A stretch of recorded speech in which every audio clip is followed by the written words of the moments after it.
and welcome everyone to the Perfect Imperfect podcast.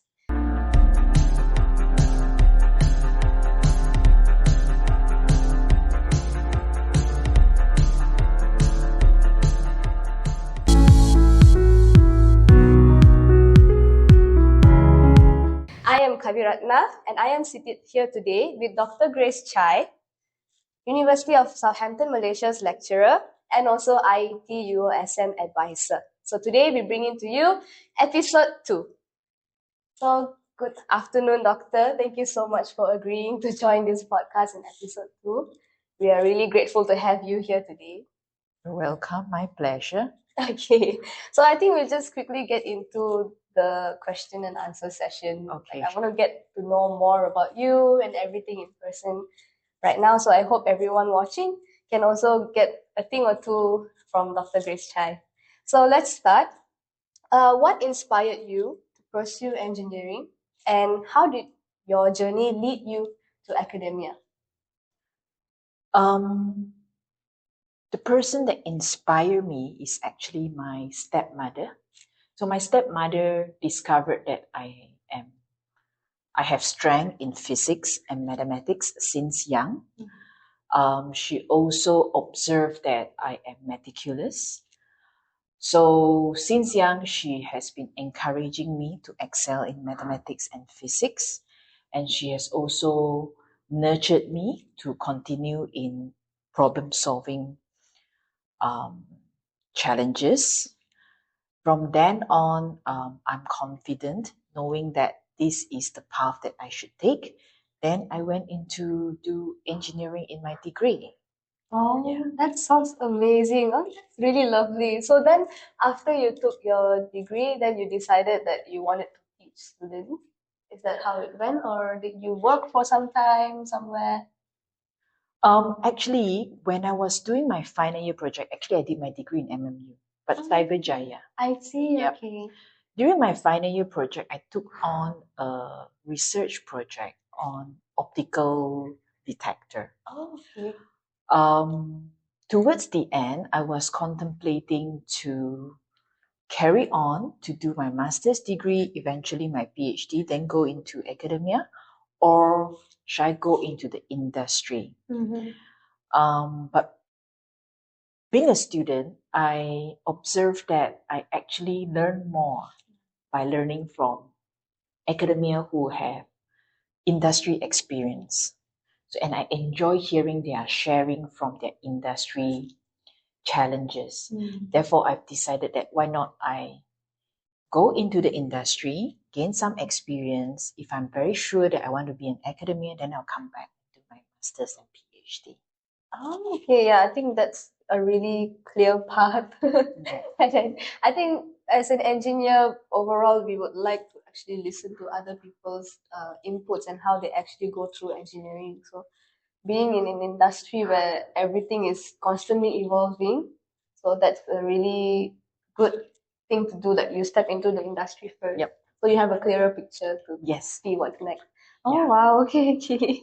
So on the same note, being an engineer is not easy, and I know that very well. So what are the biggest challenges you faced as an engineer and a lecturer, and how did you overcome them?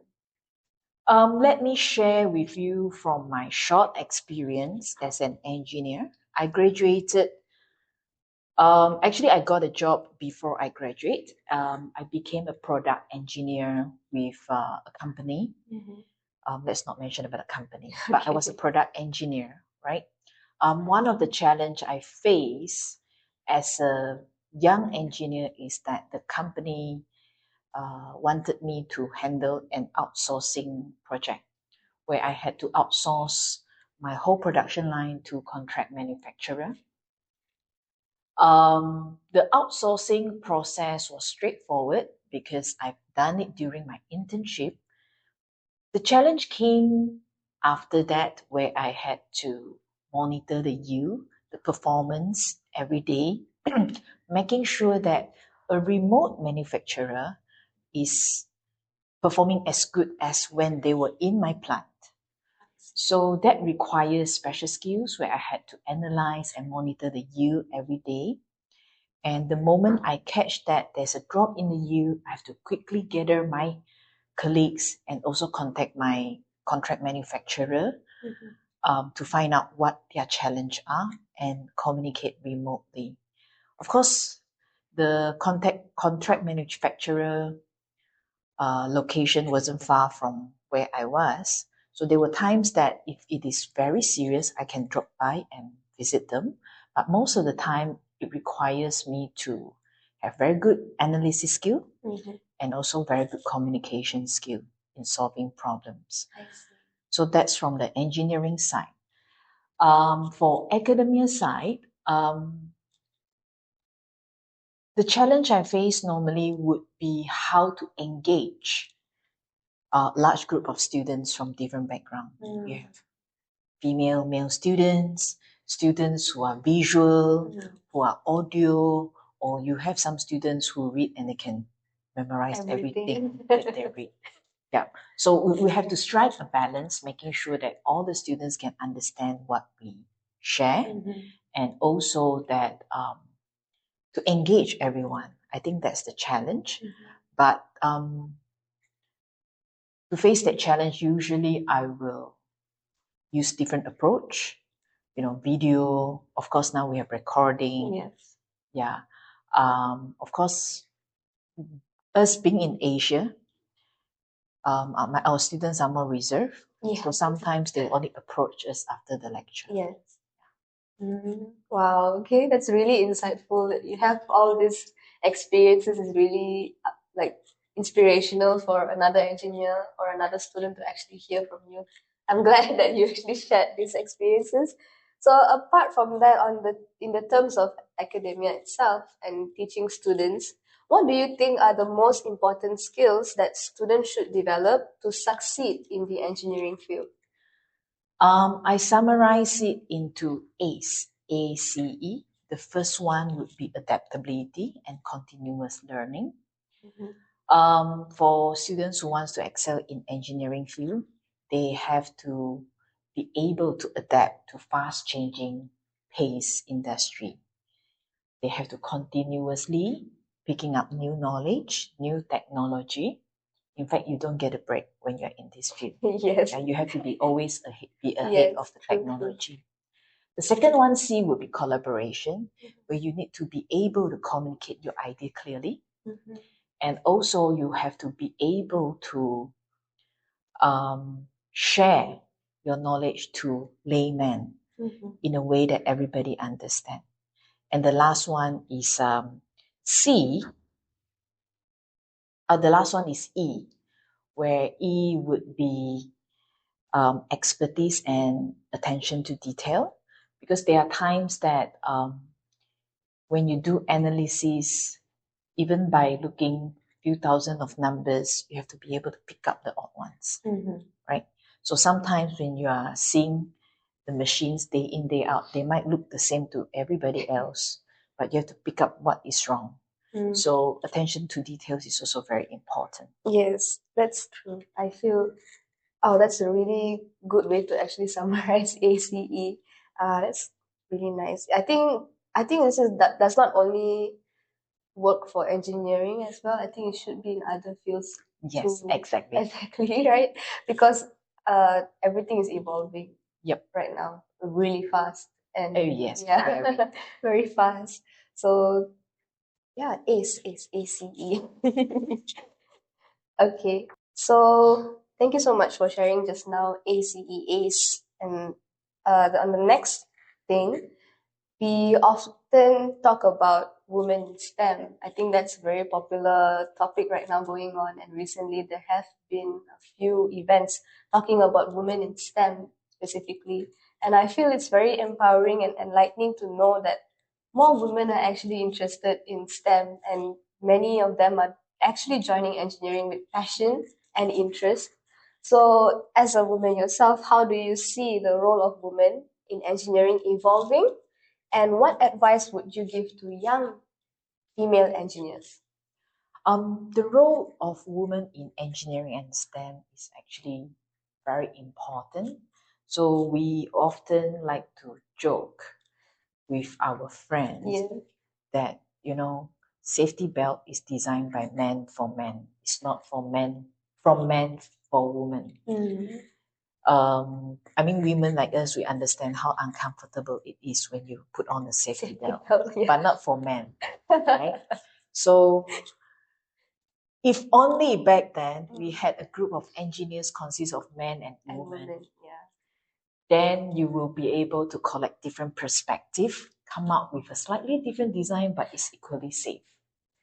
So the society is evolving, and the society is also accepting women in the industry now. There are more and more supports from the corporate world for women by giving women maternity leave, carers leave, etc. The society can now also accept that men should share the load at home. Therefore, when it comes to this now, at work, both men and women work together. Equally. Equally. And at home, both men and women shares the load. Right? So that's for married couples, for couples plan to get married. Sorry, what was the later part? The later part. No worries. What advice would you give to young female engineers?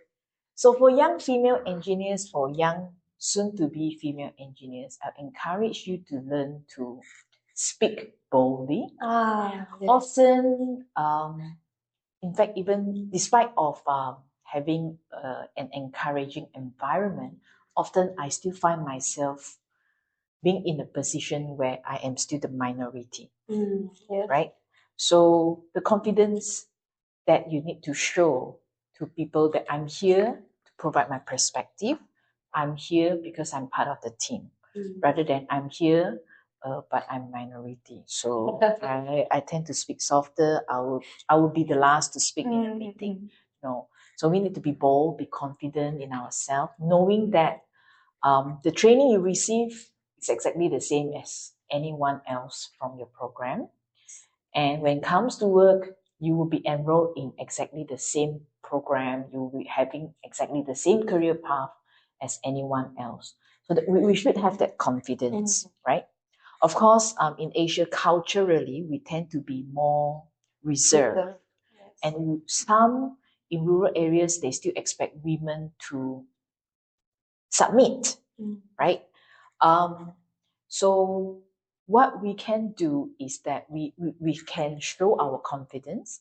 At the same time, when we speak, we still speak politely. Yes. Yeah.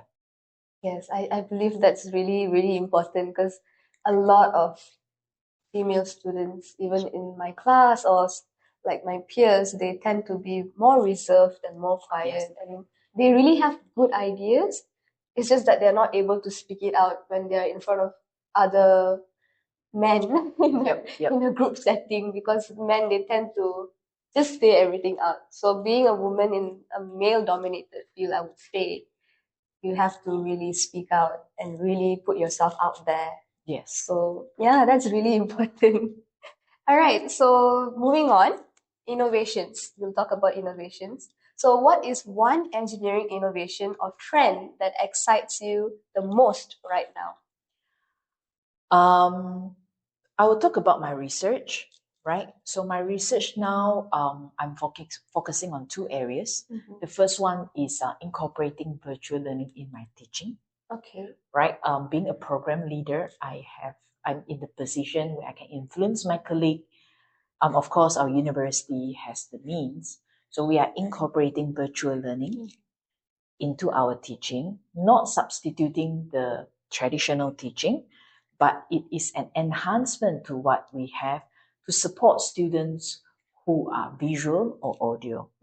So that's one of the interests I have now. The other one is applying AI in healthcare, which is also, I'm running a few projects with my colleagues where we are looking at healthcare robots, and also we are looking at how we can automate certain processes in the hospital to speed up their process. Oh, okay. Wow. That's that's amazing. Actually, AI in healthcare is something that I'm also interested in. So I think it's really helpful if we can actually implement AI in healthcare. Actually, for my final year project also, I am doing something related to Right. hospital management and child healthcare. So Yes. it's really a booming field right now. Yes, it is. It Yeah. is. Yeah. So, that's really interesting, AI in healthcare. And also, for teaching, I believe it's good that we add something extra to the traditional methods so that we have a new perspective on And it's also more inclusive, yes. as we've observed that not everyone is comfortable to study by reading, Yes. So if we have some videos, Mhm. virtual tour, we will be able to make our students comfortable before they come to the lab or Yes. before they attend the lecture. Some might struggle to understand the lecture, but with these additional tools that actually enhance their learning experience. Yes, yes. I think that's a really good initiative for sure. I think students would be more engaging and more excited to actually learn than rather going and attending mundane classes and Oh, yes. Oh, that's lovely. Okay, apart from that, let's talk about work-life balance. So how do you balance your work as a lecturer with your personal life and other interests like hobbies and stuff like that? I don't have any formula to balance my life, but from day one, I stepped into the working world. Family come first. But that doesn't mean that I compromise my work. So I will still prioritize spending dinner time and also night time with my family. But during work, I make sure that I excel at work. Yes, there's a balance there. Yes. Yeah. Oh, that's lovely. So do you have any hobbies besides like your work? Like what do you usually do during your free time? I picked up gardening during the lockdown. Oh, I think Yeah. many of us did the same thing. Yes. So that's where I started to build my garden. Oh, okay. Some flowers, some fruit trees. But now, since we have resumed our normal life, I have less time for my hobbies. So I dropped the fruit trees, but I still have beautiful plants in my garden. Oh, that's lovely. Oh, that's nice. Yes. I mean, a hobby is important to actually divert our mind Yes, you're from right. all the hectic things going on right now. Yep. So, speaking of in that terms, your typical day-to-day basis. So, what does a typical day in your life look like, and how do you stay motivated in your career? Okay, so I know it's very rare, but I go to bed very early for a city person.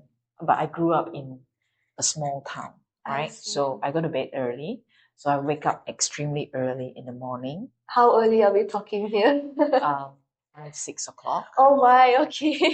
Yeah. I've developed that since young. That has Okay. become my habit, and in fact, to change it is really difficult. Difficult, yes. But that's what I like to do, and I like to wake up early where my mind is fresh, Yes. right? So on days that I don't have deadlines to rush, deadlines such as writing research proposals or any work proposals, I will walk my dog, Okay. right? Then after that, do the routine, get ready for work, Mm. right? So when come to work, it also depends whether I have morning lecture or not. If there's none, then I will clear my emails, prioritize my work for the day, right? Usually I'll have a checklist on days that I work from home or on days that I'm in the office.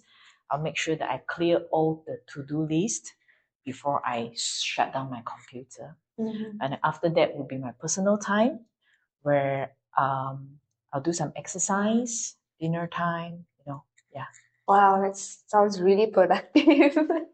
I mean, for us students, we do not have a very good schedule. I believe most of the students do not have a really good schedule.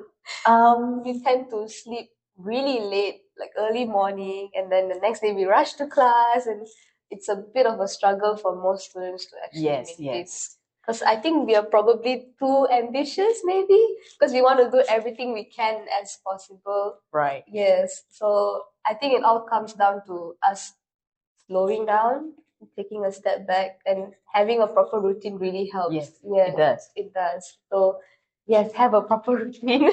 Yes. All right. So in the same page, we'll talk about going back to being an engineering lecturer. So what's one misconception about being an engineering lecturer that you'd like to debunk? All right. So one misconception that people always have is that we are lecturer. We only know the theories, right? Everything in the academia world is ideal, and that's not true. Yes. In fact, we are doing active research, so we always find problems. We need to meet industry to find out what challenges they face, and we fix them. The advantage we have is that we don't need to fix it under pressure of time. So we have more time to experiment them in a research lab. Therefore, that's why people around us don't see that we are solving problems for the world. We are living by the book. No, we don't. You're actually lecturers that you go through research and actually provide solutions to the industry. Yes, and sometimes we even have to test it in our lab first, making sure that it works before we release it into the industry. I see. So lecturers do work closely with the industry. Yes, we do. Okay. So yes, that is one of the misconceptions that most people have. I think even till now we still do listen about like, oh, lecturers just teach. Yes. Just teach theory. We don't do anything right. Yeah. No, but And everything is perfect. everything is perfect. The life is so easy. No, I do look up to lecturers because I love research. And being a lecturer and that's also teaching and doing research, it's not easy. Oh yeah. And you have to like release lots of papers, Right. keep up with the standards, and you have to really think out of the box when you find that there are problems yes. on how to solve them. So yes, that's a misconception that's now debunked. Okay, next. If you weren't in engineering, what other career choices would you have pursued and why? I have been wanting to be a missionary teacher. Okay. Where I want to go to areas where the community don't have good quality of education. Wow. To help them. Okay, wow. Yeah, at the same time, I will be able to mentor them and then encourage the young girls to educate themselves, to be more bold in fighting for formal education, stand up in their community. Wow, okay. What made you actually have that idea in mind of being a missionary?